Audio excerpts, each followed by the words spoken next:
Hello बच्चों, कैसे हैं आप लोग।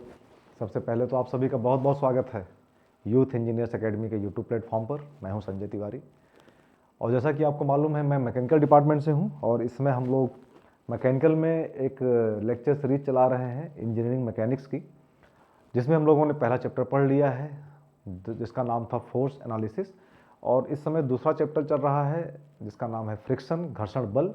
उसमें थ्योरी के कॉन्सेप्ट्स ख़त्म हो चुके हैं, पिछले 3-4 लेक्चर आप देखेंगे तो उसमें सारे थ्योरी के जो भी चीज़ें थी वो फिनिश हो चुकी हैं। आज से हम लोग कुछ न्यूमेरिकल प्रॉब्लम की तरफ बढ़ेंगे, तो जल्दी से जो कुछ बेसिक कॉन्सेप्ट थे उनकी चर्चा कर लें कुछ एक आध दो स्लाइडों में, और फिर एक दो प्रॉब्लम लेके देखते हैं कि न्यूमेरिकल पार्ट में कैसे इसको हमें डील करना पड़ेगा। ठीक है ना। आइए, तो सबसे पहले देखा जाए कि अभी तक हम लोगों ने क्या देखा। आज ये 5वां लेक्चर होगा फ्रिक्शन का। हम लोगों ने एक तो फ्रिक्शन फोर्स के बारे में जाना कि ये सीमांत घर्षण लिमिटिंग कंडीशन की अवस्था क्या होती है, ये फर्स्ट लेक्चर में जाना। उसके बाद हम लोगों ने एक टर्म समझा जिसको कहा आपने फ्रिक्शन एंगल, और फ्रिक्शन एंगल लिमिटिंग कंडीशन पर म्यू की वैल्यू टेन लैम्डा की वैल्यू म्यू के इक्वल होती है।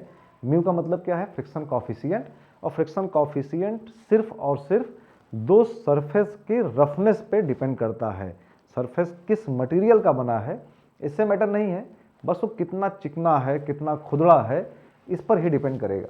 दूसरी बात क्या एक पढ़ी हम लोगों ने कि critical angle, angle of repose, इसमें जानने की कोशिश किया कि किसी प्लेन पर अगर कोई बॉडी रखी है तो हम उस प्लेन को कितना उठा सकते हैं, कितना उसको ऊपर करें जिससे वो बॉडी बस गिरे ना, है ना, गिरने वाली हो जाए।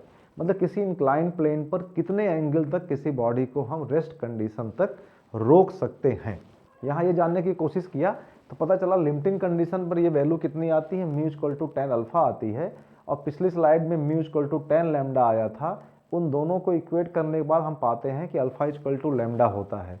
एक सिंगल साइड स्टेटमेंट दे सकते हैं कि एट लिमिटिंग कंडीशन, सीमांत घर्षण की अवस्था पर क्रिटिकल एंगल और फ्रिक्शन एंगल इक्वल होते हैं, क्रांतिक कोण और घर्षण कोण बराबर होते हैं। चलिए, इतना करने के बाद हम अपने न्यूमेरिकल पार्ट की तरफ बढ़ते हैं। एक चीज़ और पढ़ी थी हम लोगों ने जिसको आपने कहा था कोण फ्रिक्शन। कोण फ्रिक्शन कुछ नहीं था, इन सारी चीज़ों को, नॉर्मल रिएक्शन को, फ्रिक्शन फोर्स को, फ्रिक्शन एंगल को एक साथ दिखाने की जब व्यवस्था हम लोग करते हैं तो एक कोण जैसा कुछ बन के आ जाता है, जिसमें कोण का जो रेडियस होता है, कोण का रेडियस फ्रिक्शन फोर्स को दिखाता है, कोण की हाइट जो है नॉर्मल रिएक्शन को दिखाता है, और जो आपका कोण का एंगल है वो lambda plus lambda two lambda दिखाता है, ये कोण का एंगल हो जाता है। ठीक है ना। चलिए, इतना करने के बाद अपने न्यूमेरिकल की तरफ बढ़ते हैं। बड़ा इंटरेस्टिंग सा आज न्यूमेरिकल लेके मैं आपके लिए आया हूँ। क्या आया हूँ, आज हमें ये पता करना है, यहाँ लिखा है पुश और पुल, पुश और पुल, धक्का या खिंचाव। क्या करना है धक्का या खिंचाव के साथ, आपको ये बताना है कि अगर हमें किसी बॉडी को, एक आपके घर में कोई टेबल रखा हो, कोई बेड पड़ा हो, कोई हैवी सा सामान पड़ा हो, और माता जी कहती हैं कि इसको एक प्लेस से दूसरे प्लेस पर ज़रा मूव करिए, यहाँ से खिसका के बेटा उधर कर दो, है ना। तो बेटा क्या करता है, कई बार बेटा उसको धक्का दे के ले जाता है और कई बार बेटा उसको खींच के ले जाता है। तो हमारे पास दोनों ऑप्शन अवेलेबल हैं, किसी बॉडी को एक प्लेस से दूसरे प्लेस पे शिफ्ट करने के लिए दोनों ऑप्शन अवेलेबल हैं। हमें ये पता करना है कि इन दोनों में आसान कौन सा है, क्या दोनों के लिए उतना ही ताकत, उतनी ही फोर्स लगाना पड़ता है, या किसी एक चीज़ में वो आसान होता है। तो पुश आसान है या पुल आसान है, धक्का आसान है या खिंचाव, खींच कर मूव करना आसान है या धक्का देकर मूव करना आसान है, आज हमें ये समझना है। ठीक है ना। चलिए, तो इसको थोड़ा सा मैथमेटिक के फॉर्म में समझेंगे। मन में एक फीलिंग आ गई होगी कि मैंने किसी बॉडी को खींच के उठाया था या धक्का दे के खिसकाया था, तो आंसर मन ही मन में आप बना लीजिए कि जिसको जो लगता है अपने मन में कर ले, पुश या पुल। अभी करते करते उसको लास्ट में हम लोग वेरीफाई कर लेंगे, चेक कर लेंगे, तो पता चल जाएगा कि मन में जो आंसर आया है वो सही या गलत है ना। तो इसको एक एग्जाम्पल की मदद से सॉल्व करेंगे, कहानी नहीं बताएंगे। ठीक है, एक एग्जाम्पल ले लेते हैं। एग्जाम्पल ऐसा ले लेते हैं कि मान लेते हैं कि हमारे पास कोई ब्लॉक है, कोई बड़ा सा पत्थर है, उसका वेट W है, वेट मान लेते हैं कि उसका वेट W है और W की वैल्यू सपोज दैट 200 न्यूटन है। ठीक है, वो फर्श पे रखा है और उसी फर्श और उस ब्लॉक के बीच का जो फ्रिक्शन कॉफिशिएंट है उसे हम मान लेते हैं म्यू एल इक्वल टू 0.2। ठीक, अब पुश करें या पुल करें हमारी कंडीशंस नहीं बदलनी चाहिए, तभी हम कह पाएंगे कि कौन सा आसान है कौन सा कठिन है। सेम कंडीशन पे दोनों काम करने पड़ेंगे। ठीक है, तो चलिए पहले हम लोग चर्चा कर लेते हैं पुश की। हम ये मान के चल रहे हैं कि हम बॉडी को पुश करना चाह रहे हैं। ठीक है, उसकी बात कर लेते हैं। तो अगर पुश की बात करें तो एक बॉडी बना लेते हैं। देखिए ज़रा, मैं लेके आता हूँ एक बॉडी आपके लिए। ये नन्ही सी बॉडी है, इसको थोड़ा बड़ा करते हैं। चलिए भाई, बड़ा भी हो जाए। ठीक है, और बड़ा कर लेते हैं। हाँ, ये हो गई। ठीक है, आपको दिख रही होगी। इस ब्लॉक पे हमें फोर्स लगाकर इसको मूव करना है। ठीक है ना, इस ब्लॉक को फोर्स लगाकर मूव करना है, ये समझना है। लेकिन फोर्स कैसा लगाना है? पुश लगाना है। इधर हम क्या करेंगे? पुश फोर्स को सॉल्व कर रहे हैं। ठीक है, जब पुश फोर्स लगाने चलेंगे तो कैसे लगाएंगे, जरा मैं इसका एक डायग्राम बना दूं कि दोनों ही केस में चाहे पुश हो या चाहे पुल हो, यही डायग्राम काम आएगा कि ये एक लाइन मैंने खींचा है सेंटर ऑफ ग्रेविटी से गुजरता हुआ, और ये वर्टिकल लाइन है सेंटर ऑफ ग्रेविटी से गुजरता हुआ। सारी कहानी यहीं पर होनी चाहिए। तो अभी इसकी हमें फिर से ज़रूरत पड़ेगी, तो इसका मैं एक कॉपी बना के रख लेता हूँ पहले से ही, नहीं तो फिर दोबारा फिर से इतना मेहनत करना पड़ेगा। ठीक है, चलिए, तो ये कॉपी मैंने बना के यहाँ रखी हुई है, बाद में काम आएगा, इसको देखेंगे भी। ठीक है, चलिए अब इस पर कुछ काम करते हैं। हमें कहा इसको पुश करना है, मतलब इस बॉडी को मैं धक्का देकर उधर से ले जाऊंगा।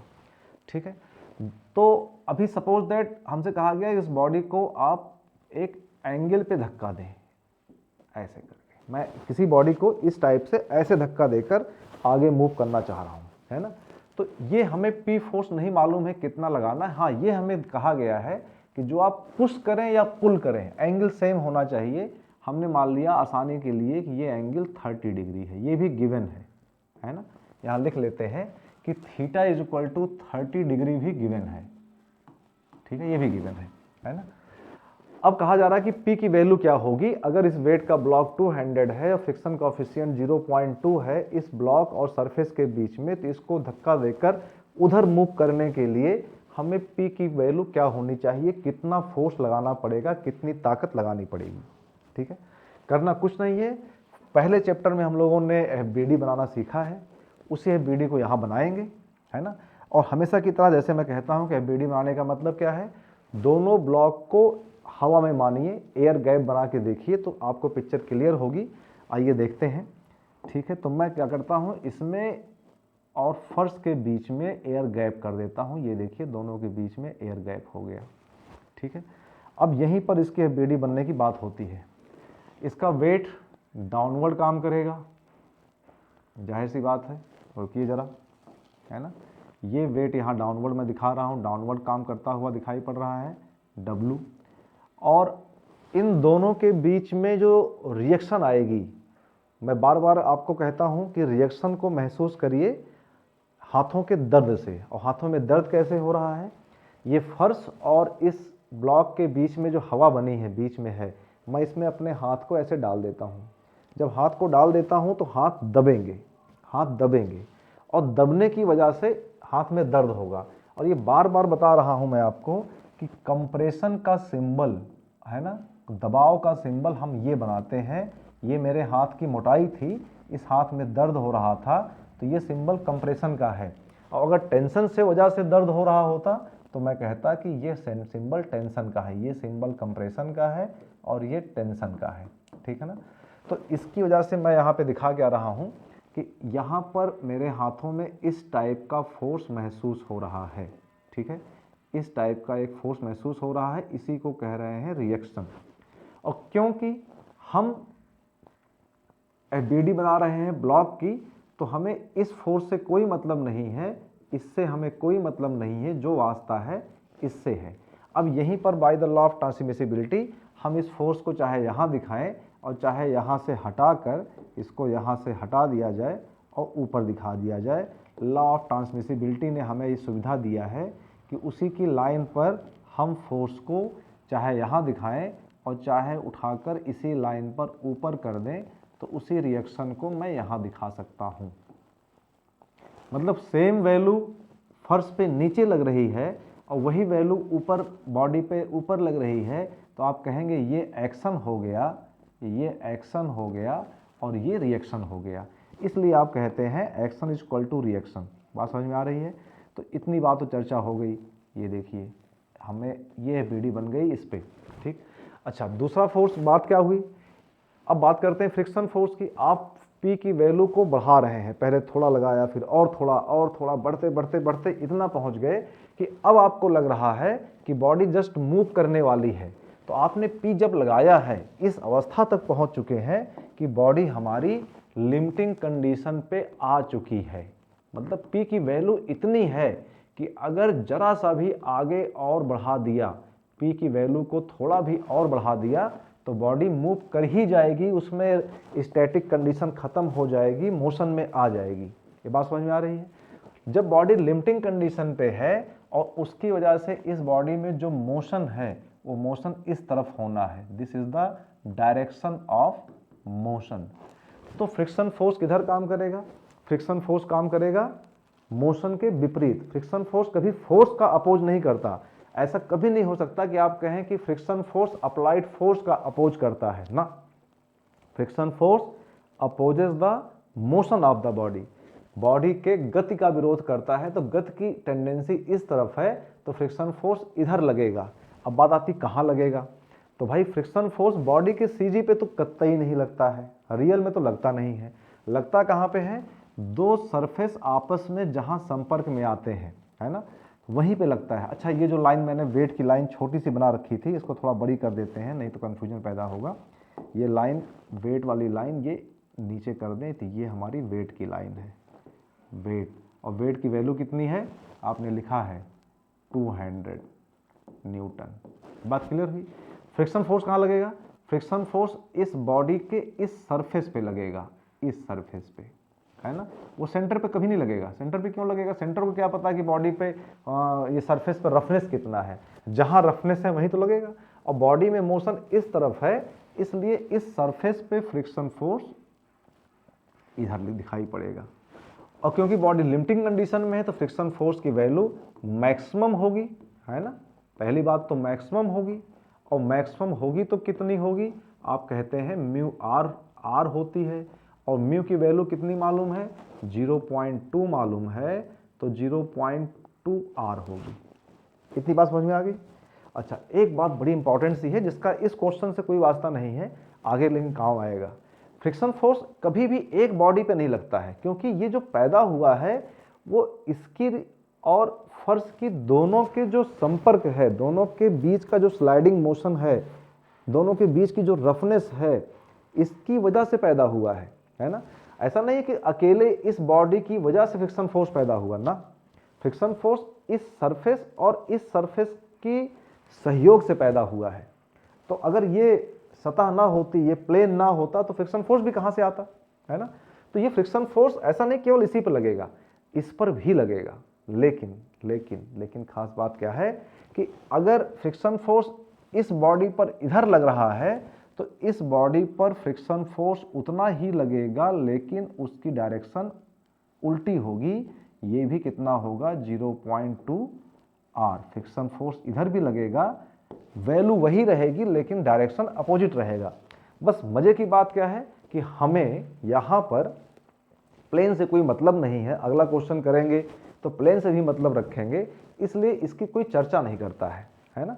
तो इसको इसलिए छोड़ देते हैं, हमें खाली इस फिगर से, इस बॉडी से मतलब है ना। तो अब इस बॉडी पे देखिए तो कितने फोर्स हो गए? Normal reaction R, P inclined इधर है, फ्रिक्शन फोर्स इधर है, वेट इधर है, और इसकी वजह से बॉडी हमारी इक्विलिब्रियम में है। हमें प्लेन से कोई मतलब नहीं है, तो हम भी आराम से इस प्लेन की बात को ख़त्म कर सकते हैं। इसकी कोई चर्चा करने की ज़रूरत नहीं है, ठीक है। चलिए देखें कैसे साफ़ कर दें इसको। एक मिनट, देखिए भाई, तो इसकी कोई ज़रूरत नहीं है हमें प्लेन की, इसलिए प्लेन को हम हटा दे रहे हैं। थोड़ा फिगर में जगह हो जाएगी, काम करने में आसानी रहेगा, ठीक है। ये हो गया। अब ये हमारी कंप्लीट एफबीडी है, दिस इज द एफबीडी। अब इसमें हमें कुछ नहीं करना है क्योंकि बॉडी लिमिटिंग कंडीशन में है, और लिमिटिंग कंडीशन के कहने का मतलब यही होता है कि बॉडी हमारी रेस्ट में है, और अगर रेस्ट में है तो वो कंडीशन ऑफ इक्विलिब्रियम इस पे हम लगा सकते हैं। तो लगाने के लिए हमें सारे फोर्सेस का एक्स और वाई में होना जरूरी है, हॉरिजॉन्टल और वर्टिकल होना जरूरी है। तो इस पी को हमें रिजॉल्व करना पड़ेगा। जब पी को रिजॉल्व करने की कोशिश करेंगे तो आप बताएंगे क्या कि पी का एक कंपोनेंट जो हॉरिजॉन्टल कंपोनेंट होगा इस तरफ जाएगा, ठीक है, और जो पी का वर्टिकल कंपोनेंट होगा वो इस तरफ जाएगा, ये इस तरफ ऐसे जाएगा। ये कितना हो जाएगा, तो ये कंपोनेंट हो जाएगा आपका पी कॉस थीटा, और ये कंपोनेंट हो जाएगा पी साइन थीटा, ठीक है। अब कोई आपसे कहे कि इस P की कोई ज़रूरत बची है क्या, तो आप कहेंगे नहीं, अब इस P की कोई ज़रूरत नहीं बची है।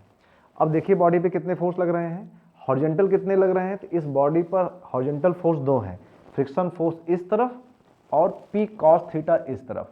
वर्टिकल कितने फोर्स हैं, P साइन थीटा डाउनवर्ड और W डाउनवर्ड और रिएक्शन अपवर्ड, यही तो हुआ ना। तो अब इस पे हम लोग कंडीशन ऑफ इक्विलिब्रियम लगाने की कोशिश करते हैं, ठीक है। आइए चलिए देखिए ध्यान से, जब हम इस पे कहते हैं कंडीशन ऑफ इक्विलिब्रियम लगाई जाए तो आप कहेंगे sigma F X equal to zero, sigma F X equal to zero, मतलब बॉडी पर जितने फोर्स लेफ्ट होंगे उतने फोर्स राइट होंगे, और लेफ्ट कितना फोर्स है, इधर कितना फोर्स लगा है, तो आप कह रहे हैं 0.2 आर, 0.2 आर, और राइट इधर कितना फोर्स लगा है, तो आप कहेंगे P cos थीटा, जहाँ थीटा की वैल्यू क्या है 30 है भाई, P cos 30 है ना। तो ये हो जाएगा P cos 30, ये क्वेश्चन नंबर 1 आ गई, ठीक। ऐसे ही दूसरी इक्वेशन सॉल्व करें तो आप कहेंगे sigma F Y equal to zero, मतलब जितने फोर्स ऊपर हैं उतने ही फोर्स नीचे होने चाहिए।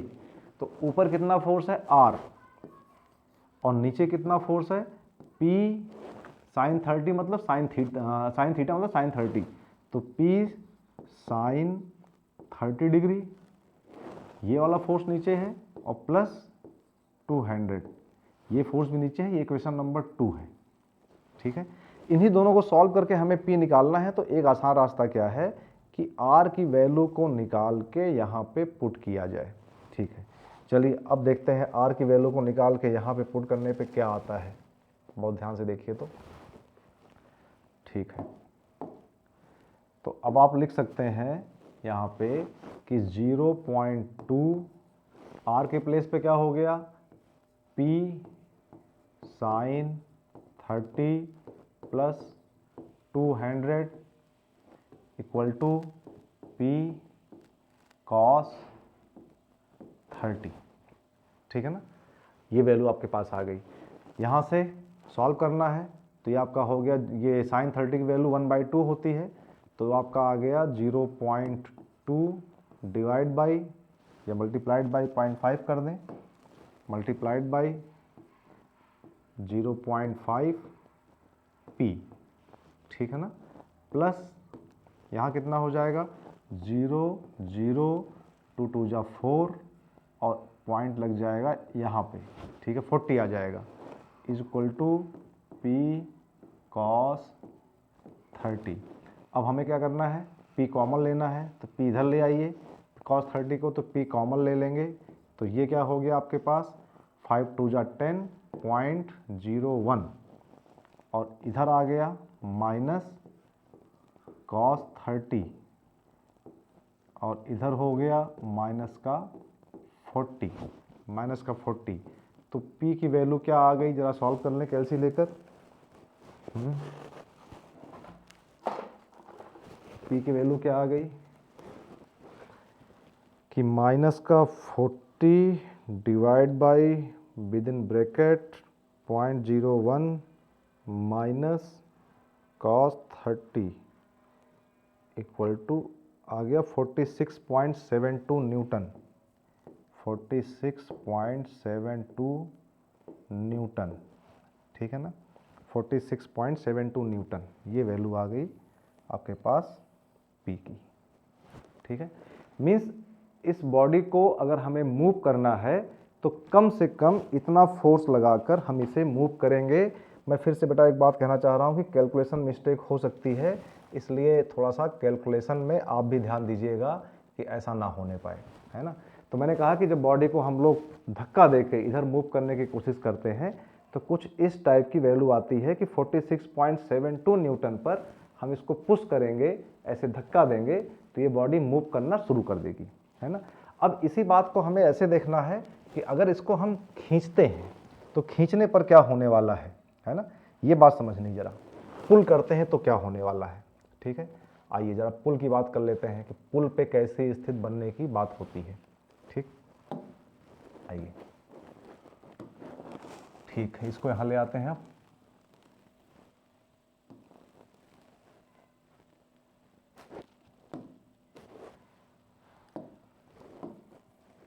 ठीक है, ये फिगर हमारे पास है और इस पर हम फोर्स ऐसे कुछ लगा रहे हैं कि इसके खींचना है, लेकिन जैसे 30 एंगल पे धक्का दिया था वैसे ही 30 एंगल पे इसे खींचना है। तो कैसे खींचेंगे जरा देखिए। तो अब मैं कह रहा हूं कि इसको इसी पॉइंट से 30 एंगल पर इस तरफ खींचना है P, लेकिन एंगल कितना है, ये 30 डिग्री है, एंगल वही है। ठीक है, तो अब आप क्या कह रहे हैं, इसका वेट नीचे काम करेगा, ठीक वैसे ही जैसे अभी सीखा था, वेट नीचे काम करेगा जिसकी वैल्यू क्या होगी 200 न्यूटन। रिएक्शन ऊपर काम करेगा,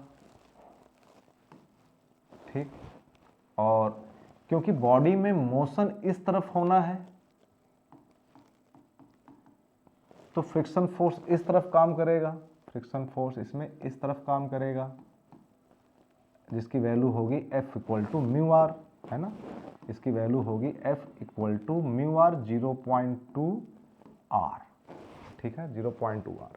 अब फिगर ये बन गया। अब P को रिजॉल्व कर लेंगे तो P को रिजॉल्व करने से ये फिगर ऐसे दिखाई पड़ रहा है कि P cos 30 और इधर हो रहा है P sin 30। ठीक है, ये इसमें थोड़ा समझने में टाइम लगा, लेकिन यहाँ तो चीज़ें जल्दी जल्दी से दिखाई पड़ रही हैं क्योंकि इतना आप सीख चुके हैं तो इन सब की कोई ज़रूरत नहीं रह गई है। ठीक है, ये हो गया। ठीक, अब हमें इसी को सॉल्व करना है तो इसको रिजॉल्व कर चुके हैं। अब हमें इस P की कोई ज़रूरत तो नहीं बची है, इसकी कोई ज़रूरत नहीं बची। ठीक है, अब इस पर कंडीशन ऑफ इक्विलिब्रियम लगाने की बात हो, कैसे लगाएंगे कंडीशन ऑफ इक्विलिब्रियम का ध्यान दीजिए। तो कहेंगे sigma F X equal to 0, sigma F X equal to 0 का मतलब क्या होता है, जितने फोर्स लेफ्ट उतने फोर्स राइट में। तो देखिए लेफ्ट में क्या लग रहा है 0.2 R और राइट में क्या है P cos 30। तो आप यहाँ लिख सकते हैं कि P cos 30 equal to 0.2 R। ठीक है, ये इक्वेशन नंबर 1 हो गई। दूसरा सॉल्व कर सकते हैं, sigma F Y equal to 0, sigma F Y equal to 0 क्या कहता है, जितना फोर्स ऊपर उतना फोर्स नीचे। तो सिग्मा एफ वाई ऊपर देखिए तो R प्लस पी साइन 30, है ना। तो ये हो गया R plus P sine 30 equal to downward कितना है 200 आ गया। इसको अगर सॉल्व कर लेते हैं तो R की वैल्यू क्या दिखाई पड़ रही है, R की वैल्यू दिखाई पड़ रही है 200 माइनस P साइन 30।